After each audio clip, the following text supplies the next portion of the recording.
जय रंगमंच से मैं शंकर मूलवानी बोल रहा हूँ। एक छोटी कहानी बहुत दिनों बाद याद आई है, तो मैंने सोचा आपके साथ शेयर करूँ। एक राजा था जिसके दरबार में बहुत सियाने सियाने वज़ीर थे। मंत्री जो थे बहुत सियाने थे, होशियार थे और सारी अच्छी सलाहें देते थे। बहुत बड़ा साम्राज्य हो गया था। तो राजा बहुत खुश रहता था अपने मंत्रियों के साथ, अपनी दरबार में भी और अपने साम्राज्य में।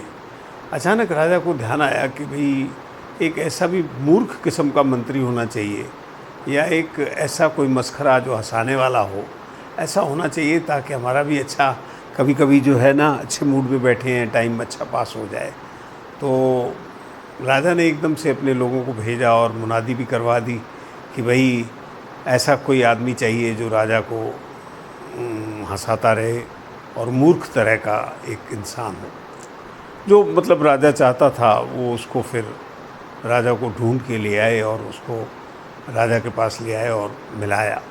तो राजा ने उनसे बातें की और उनको मज़ा आया बात करने में, हंसने में भी मज़ा आया। उन्होंने उसको रख लिया। रोज़ दरबार लगती थी, सभी को हंसाता था। मंत्री भी कोई सवाल पूछते थे या राजा सवाल पूछता था तो ये एक ऐसा उत्तर देता था, सबको हंसी आती थी। दरबार में भी सबको हंसी आती थी।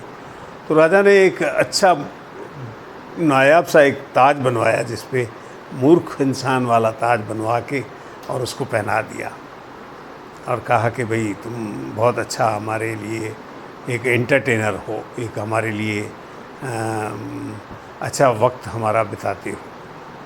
खैर समय बीतता गया, राजा बूढ़े हो गए और उनका अंतिम समय जब आया तो राजा को ख्याल आया कि यार ये जो अंतिम समय है ये बड़ा दुखदाई है, तो मैं अपने उस मंत्री को क्यों ना बुला लूँ जो हंसाता है, जो मूर्ख है, जिसको मैं मूर्ख समझता हूँ।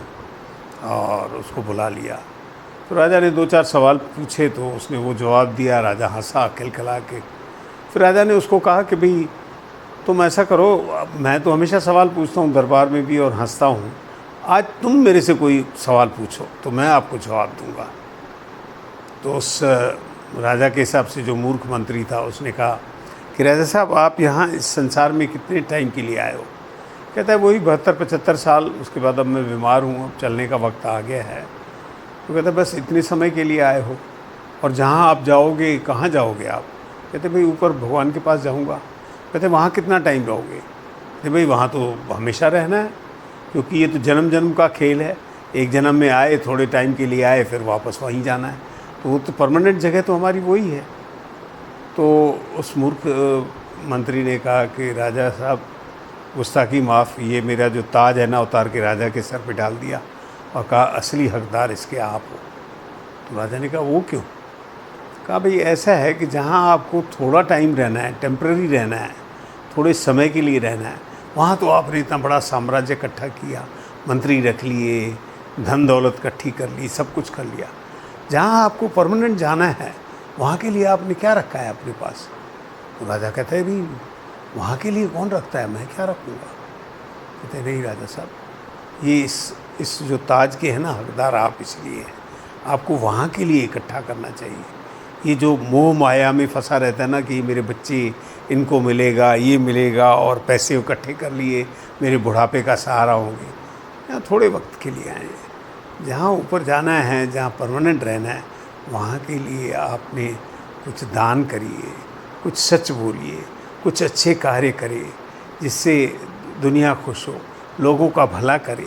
ऐसा कार्य करें कि वहाँ के लिए आपके लिए ये सच्चा धन इकट्ठा हो जाए। तो दोस्तों कहने का मतलब ये है कि हम लोग जहाँ टेम्परेरी रहते हैं, मतलब किसी जन्म में आते हैं, थोड़े टाइम के लिए रहते हैं, फिर वहीं जाते हैं जहाँ हमें परमानेंट रहना है, वहाँ के लिए हम कुछ इकट्ठा नहीं करते। तो वहाँ के लिए हमें इकट्ठा करना चाहिए। हमें किसी को धोखा नहीं देना चाहिए, हमें झूठ का सहारा नहीं लेना चाहिए, किसी को सताना नहीं चाहिए, किसी की चुगली नहीं करनी चाहिए। कहने का मतलब कोई ऐसे गलत कार्य ना करे, कोई किसी को परेशानी हो और ऊपर वाला भी दुखी हो। ऊपर वाले को याद रखो और अच्छे कार्य करो। धन्यवाद।